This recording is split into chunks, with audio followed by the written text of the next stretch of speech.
조갑제 TV 시청자 여러분 안녕하십니까? 김유신 이야기를 전해드렸으니까 이제는 시대를 좀 내려와서 고려를 대표하는 장군, 고려하면 강감찬 장군 이야기를 많이 하는데 저는 김방경을 고려를 대표하는 장군으로 보는 사람인데요. 김방경 이야기를 하겠습니다. 김방경 하면 조금 생소하게 들리는 이름으로 생각하시는 분들이 많으실 것입니다. 김방경, 이 모방자의 경상도 경자인데 이분은 안동분입니다. 안동 김씨죠. 저도 김방경에 대해서 잘 몰랐는데 1970년대 초에 소설을 하나 읽게 되었습니다. 이노우에 야스시라는 일본의 유명한 소설가가 있습니다. 이분은 노벨 문학상 후보자로 많이 올랐습니다. 받지는 못했지만은 이분이 쓴 소설이 풍도라는 소설이 있습니다. 바람풍자에 파도도자. 그 전에 저는 이노우에 야스시가 쓴 소설을 몇 권 읽었습니다. 돈황이라는 역사 소설이 있습니다. 돈황, 이 중국 역사 소설인데 지금 돈황이죠. 저 신강성에 있는 돈황을 무대로 이루어졌던 역사인데 이것을 읽어보면 아주 서사시 같습니다. 그때 냉전 시절이니까 아무나 그 신강성에 못 갔죠. 이노우에 야스시도 기자 출신입니다만 이분은 그 돈황 지역을 가지 못하고 썼는데 나중에 이제 가보니까 자기가 묘사한 자연 경치나 이런 게 크게 틀리지 않았다는 것을 알았다고 합니다. 그 다음에 빙벽이란 등산소설이 있습니다. 빙벽. 나이론 로프가 나왔을 때 나이론 로프로 등산하는 사람이 죽은 그 원인을 추구하는 내용인데요. 이건 아주 아름다운 문장으로 되어 있고 기다알프스, 북알프스죠. 기다알프스를 무대로 우에고지라는 그 마을을 무대로 한 그런 깔끔한 등산 소설입니다. 여운이 많이 남는. 이분이 쓴 풍도, 바람풍자, 파도도자를 읽어보고 제가 몇 번 놀란 것이 왜 이분이 고려사를 소재로 썼을까? 그것도 김방경을 주제로 왜 소설을 썼을까? 김방경에 주목하는 사람이 아무도 없었는데 하는 생각과 더불어 읽어보니까 문장이 깔끔하고 꼭 사기를 읽는 기분이었습니다. 이 이노우에 야스시는 문장이 아주 짧습니다. 함축성이 있습니다. 이 사기, 사마천의 사기처럼 드라이합니다. 그러나 그 속에 많은 의미가 들어있는 아주 짧지만은 무거운 문장을 쓰는 사람입니다.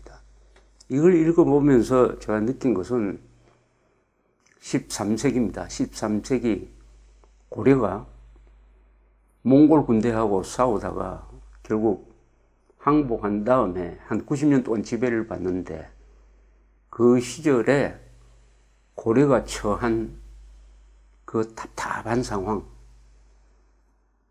백성은 고생하고 고려의 신하 장군들은 원나라 지배를 받으면서 온갖 수모를 당하는 가운데 이 일본 원정이라는 큰 일을 앞두고 고민하는 이 장면이 그려져 있어가지고 답답한 마음이었습니다. 읽을 때마다 우리 조상들이 이렇게 고생을 했구나 하는 상황인데 그런 시대를 상징하는 사람이 바로 그런 답답한 시절을 상징하는 사람이 바로 김방경입니다. 그래서 이노우에 야스시한테 지금 제가 물어본 적은 없지만 왜 소설을 썼느냐, 아마 이분은 고려사를 읽다가 김방경이라는 인물에 착안을 해가지고 김방경이라는 인물에 감동한 것 같습니다.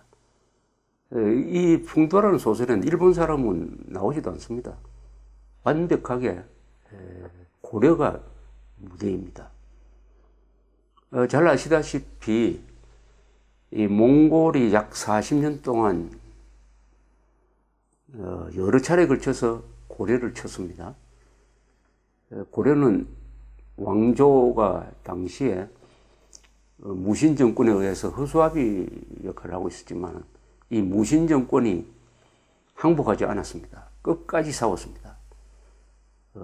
나중에 강화도로 들어가서 싸웠습니다. 육지는 내어준 거죠. 그러니까 몽골 군대가 경주까지 오지 않았습니까?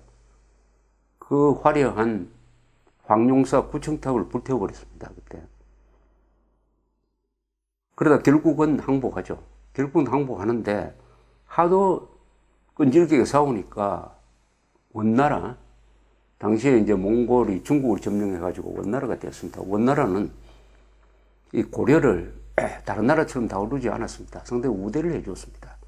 고려 왕을 상당히 죽이지도 않고 그 왕직을 유지하도록 하고 가끔 그 왕이 원나라 조정에 가서 주로 있고 그러다 보니까 원나라 조정의 권력 투쟁에 참여하기도 하고 거기서 영향력을 발휘하기도 하는 이런 관계였습니다.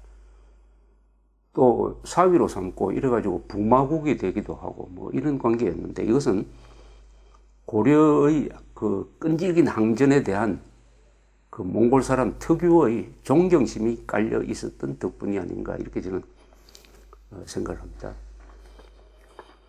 쿠빌라이, 원나라의 쿠빌라이가 이제 결국 중국을 통일을 하는데 양자강 남쪽으로 도망간 남송을 점령하고 나서 힘이 뻗치니까 뭐 여러 가지 원정을 또 꾀하게 됩니다. 이 몽골 사람들은 지구 끝까지 가서라도 자기들의 패권을 확인하려는 그런 성격이 있습니다. 가만히 정보를 수집을 해보니까 신라란 일본이란 나라가 있다. 일본이란 나라가 있다. 조선 고려 땅을 넘어서 바다를 건너면 현해탄이죠. 현해탄을 건너면 거기 일본이란 나라가 있는데 지금 무사들이 가마쿠라 막부입니다. 무사들이 지배를 하고 있다. 이렇게 해서 사신을 보내가지고 우리한테 조공도 바치고 복속하라고 했더니 그 사신을 죽여버렸어요. 이러면 전쟁이죠. 사신을 죽여버리는 것은 전쟁하자는 이야기입니다. 더구나 몽골 원나라 같은 대국은 그런 대접을 받으면 반드시 응징하게 되어 있습니다. 그게 제국의 권위입니다. 제국의 권위. 징기스칸이 서쪽으로 원정을 해가지고 중앙아시아, 인도, 나중에는 유럽까지 쳐들어가게 된 것도 그 지금 우즈베키스탄을 다스리던 호레점의 한 영주가 몽골이 보낸 그 사신들을 죽인 데 대한 보복으로 시작된 것입니다. 자, 이렇게 해서 이제 원나라가 신라를 신라라고 하는데 일본을 치게 됩니다. 일본을 치는데 두 번 원정을 하는 거죠. 맨 첫 원정이 1274년입니다. 고려 충렬왕 원년이었습니다. 이 원정을 가는데 배는 주로 어디서 만드느냐? 주로 우리 남해안에서 만들었습니다. 하포, 마산을 중심으로 거기서 배를 만들었는데 그때 상륙군이 4만 명이나 됐습니다. 4만 명. 고려군이 한 8천 명. 그 다음에 몽골군하고 중국 한족 군대를 합쳐서 2만 5천 명. 그리고 노젓는 사람, 이런 사람 한 6,700명 합쳐서 4만 명의 대군입니다. 여러분, 4만 명이 말이죠. 배에 타고 이 4만 명은 또 말을 가져갈 겁니다. 식량을 가져갈 거예요. 그걸 타고 바다를 건너서 외국에 상륙작전을 한다는 것은 지금도 어렵지만은 당시로서는 얼마나 많은 희생적인, 주로 이 고려 백성이 배 만들고 군수 지원을 하는 그런 역할을 안 했겠습니까? 얼마나 고생을 했겠습니까? 이 원정군이 출발한 데는 마산항이었습니다. 마산항을 출발해가지고 그 다음날 좀 됐겠죠. 뭐 대마도에 상륙했습니다. 노를 저어도 마산에서는 대마도까지 얼마 걸리지 않습니다. 대마도는 섬이 이렇게 고구마처럼 생겼는데 섬 두 개가 이렇게 있는데 그 가운데 해협이 하나 있습니다. 아래 섬의 제일 위에 상륙을 했습니다. 제가 그 상륙 지점에 몇 년 전에 한번 가봤습니다. 그 바닷가에 뭐 별 표시는 없고 설명하는 판만 하나 있었습니다. 유적은 없었어요. 그게 상륙한 이유는 일본으로 가기 전에 일단 들려가지고 물자를 좀 더 공급받고 뭐 물도 좀 더 싣고 하는 이런 일을 하기 위해서입니다. 그때 이 대마도의 성주는 어디에 있었느냐? 이즈하라라는 데 있었습니다. 이즈하라. 지금도 부산에서 이즈하라로 가죠. 대마도에서 가장 큰 도시입니다. 그 남쪽입니다. 이즈하라에 있던 영주가 그 북쪽에